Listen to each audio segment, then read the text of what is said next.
followed by David Sanger.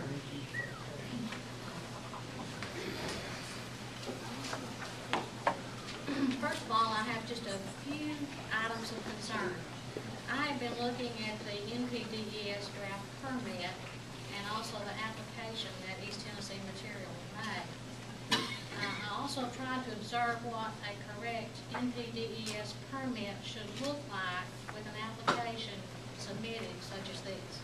So the concerns that I have actually are many.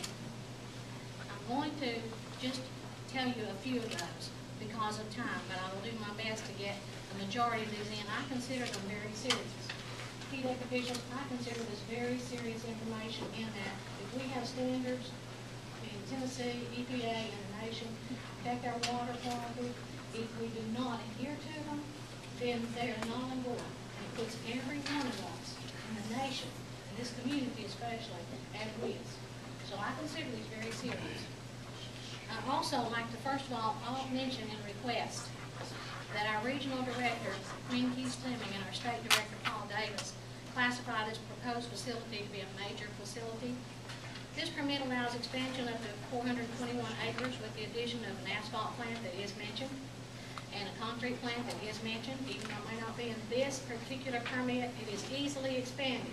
And it will be very difficult for us, the public, I think, to find out the posting of when the expansion will be made, considering the posting of this particular permit.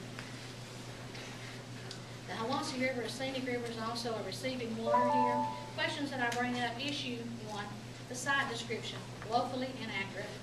East Tennessee Materials application mentioned that this terrain is rolling to steep.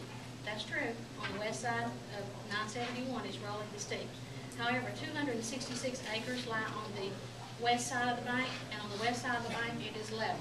That is not mentioned in this at all. I'm not really sure why the preparer did not mention that, but I think it certainly should have been, since 266 acres of it are only very slightly changing in elevation, perhaps even more than 10 feet over that 2.5 mile road stretch. Also, the location is inaccurate in the application.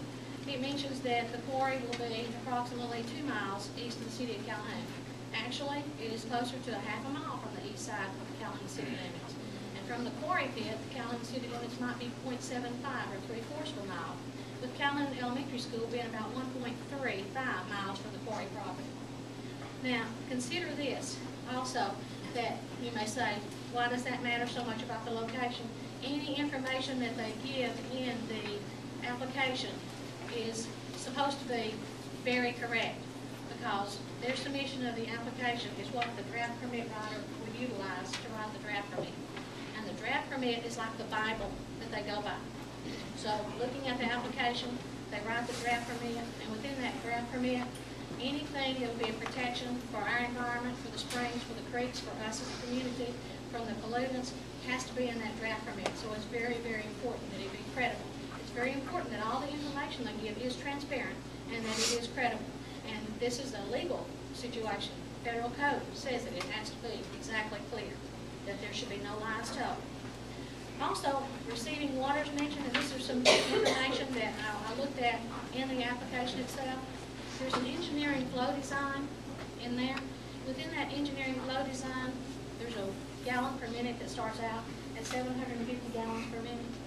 Then it goes into a surge bin with some unknown amount of water, with going into some riprap. Then the flow chart shows 750 gallons a minute still going into the primary screen. After coming from the primary screen, it decreases by 75, and then the number given is 600. Would that number not be 675? Amazingly, then that 600 gallons per minute decreases to 150 gallons per minute just by leaving the primary screener into the secondary. Did the designer of this chart want to suddenly show a huge decrease in water entering the sediment ponds? Or is this just an oversight? Or is it a 4th grade math miscalculation by the engineer? All right. Receiving waters, part 2. Page 4 of 7. It does not show the Hiwassee River as a receiving water. Now we know East Denali flows into Hiwassee, but the draft permit writer might not know that, although I think they have made a site visit.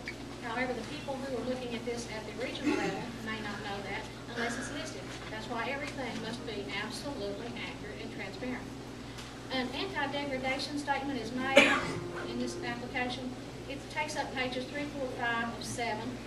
on part 3, it's called an alternative analysis. That information is either irrelevant, all of this, and anyone can get this. In Knoxville, it's available to all of us to look at the application and the permit. We got it from the TDEC office. You have to pay for the copies. You might have to go get them, or it'll take you about 3 weeks to get them. But you can go up there and get them, so that's where we were able to get them, and then I was able to look at them.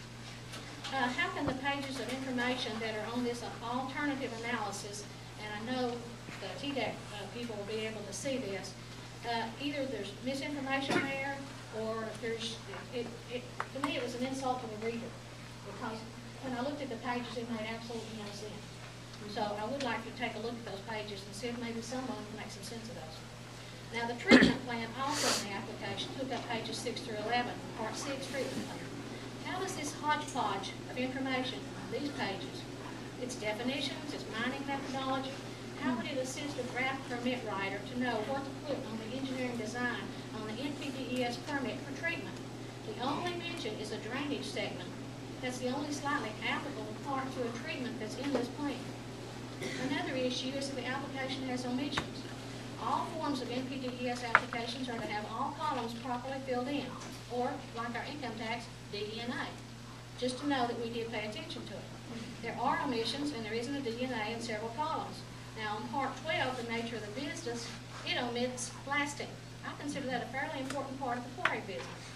No mention of the asphalt business, although this permit does give permission to also cover the forthcoming asphalt plant with expansions. All right, the NPDES public posting. I mentioned already that when the expansion comes, we're going to have a very difficult time finding out when that's going to be posted and have it expanded, because the first posting was a rolled up poster, about like this, on the post. You could go by it 20 or 30 times. You wouldn't know there was a poster saying anything different is going to happen on this property, because there's no hunting posters all around, so it looks similar. So there was no clear posting, and no one tried to make it clear that had anything to do with it. And I consider that an act of dishonesty in our neighborhood as far as being good community people. Now, the water quality TSS discharge limitations also concern me. The components of the water quality standards are very critical. I know you folks know that to deal with that. And writing of NPDES permits. All of you didn't know that, right? You know, I saved the Holiday Inn Express last night. I'll tell you that. Anyway, page 1 or 2 of R9 stats, applicable effluent limitations guidelines, which should offer guidance concerning how much of these total suspended solids can be discharged. This amount should be regulated downward for a stream that already has a documented record of sedimentation, using best possible judgment. Big gray area. It's not sufficient to ensure sustainable water quality for streams that have recently been on the 303 impaired list for sedimentation, as Linda Beth Carmichael stated. Since the Eastern Ollie Creek is established to be an almost impaired stream, recently off the 303 list, should the permit writer not have considered that 40 milligrams per liter of the total suspended solids not be brought down to a safer margin for the safety of the stream, so they will not get back on the 303D list immediately? Because it already has certain designated users that are depending on the quality that it is right now.